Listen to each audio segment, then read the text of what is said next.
Welcome back. Let's take it straight to the earnings of the day. And Fortis reported an inline set of numbers for its first quarter.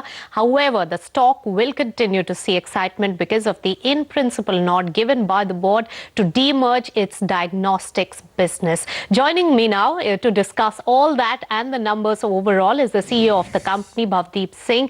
Thanks, Mr. Singh, for joining us. First of all, take us through the details on the demerger plan of the diagnostics business and what can we really expect on the 19th of August? Well, as we'd announced last quarter, I think in an effort to, as we looked at our financial structure, this is an initiative to unlock value, and we had several options. So I think what's happened between then and now is we've assessed various options, and we had 2-3 options that we talked about back then.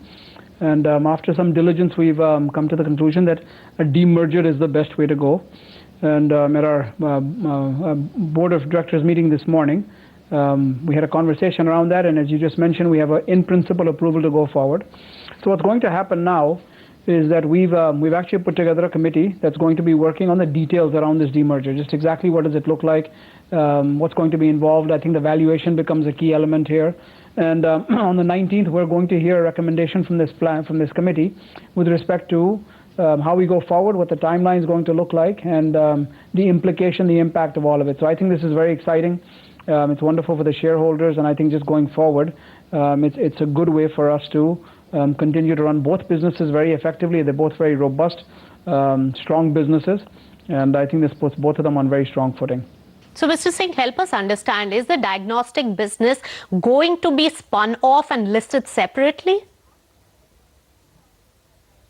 Again, I think we have to wait till this committee comes back on the 19th. That is exactly, again, they'll be coming back with multiple recommendations in terms of how we go forward. Certainly, that's one option. But I think it's, I'm looking forward to the committee coming back, and as they assess the various options, I think they'll recommend the best course of action going forward, and then we'll take it to the board for approval. So the buzz on the street is also that a reverse merger might be in the offing. Again, you know, the process as we've identified it, and what we've shared with everybody is that it took a little bit of time to get to where we are today.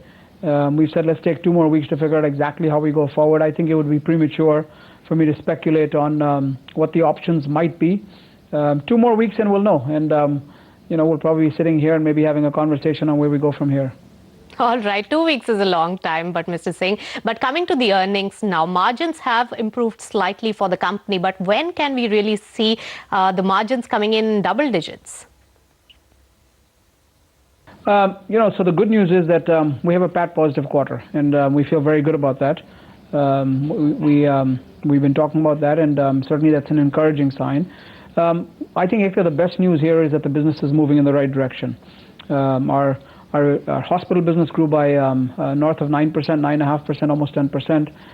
The pathology business grew by 7-8%. Collectively, as we look forward, we see robust growth going forward. I see certainly the business growing in the double-digit, low double-digit number, low to middle double-digit.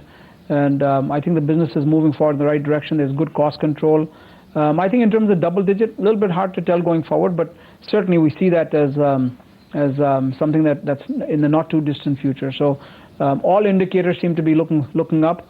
Revenue is good, margins are strong, and the business is moving in the right direction. So good stuff. All right, Mr. Singh.